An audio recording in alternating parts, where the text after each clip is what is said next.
Hello, I'm Larry Conley, the owner of S&L Company, and I'm often asked about uh, pet urine in carpets and what's the best way to treat that, and just frankly, what do you do?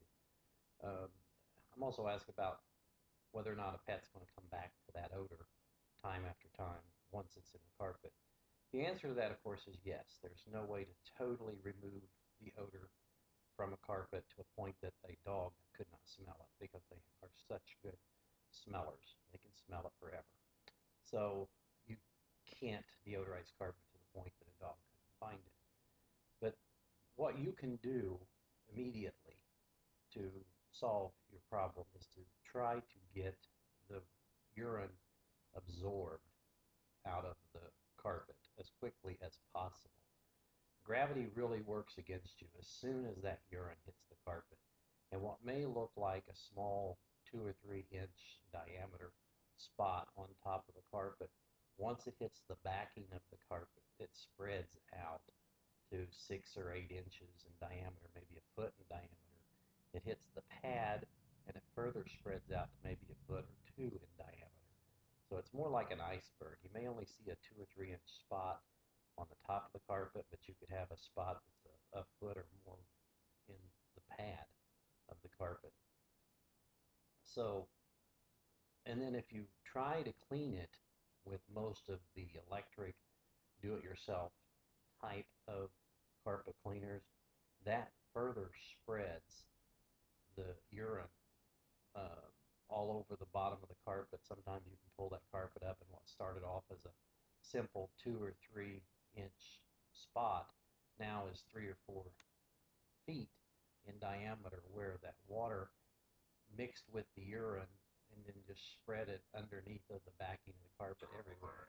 So the most important thing is to get that carpet, to get that urine to absorb up out of the carpet as fast as you can. One of the tricks that I recommend is to have a towel that's pretty much designated. If you have a pet that has a problem, this is our pee towel. We only use it for that because you wouldn't want to get that mixed up with the rest of your laundry. But it's designated for that. It should be a white, very absorbent towel, and immediately place that over the spot and put a weight on it that weighs, 8 to 15 pounds. A milk jug filled with water is a good thing to just set on that and leave it overnight. Overnight, that it works like a poultice and will pull that urine up into the towel where you can then launder it. Now you have much, much less volume of urine in the carpet to deal with.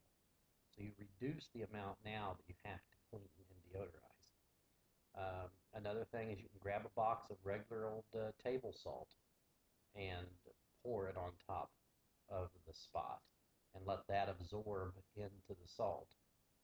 That works for any liquid spill, especially I like to recommend that for blood. If you have a really bad blood spill, somebody gets cut, has an accident, there's a lot of blood in the carpet, grab a box of table salt and just dump it a pound or two on top of that spot and let that absorb into the salt.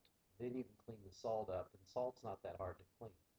But the blood or the urine that's in a carpet can be really nasty to get out. So that's the most important thing is absorb it, and then um, you can use just plain vinegar and water solution to rinse the carpet with, and that usually works pretty well.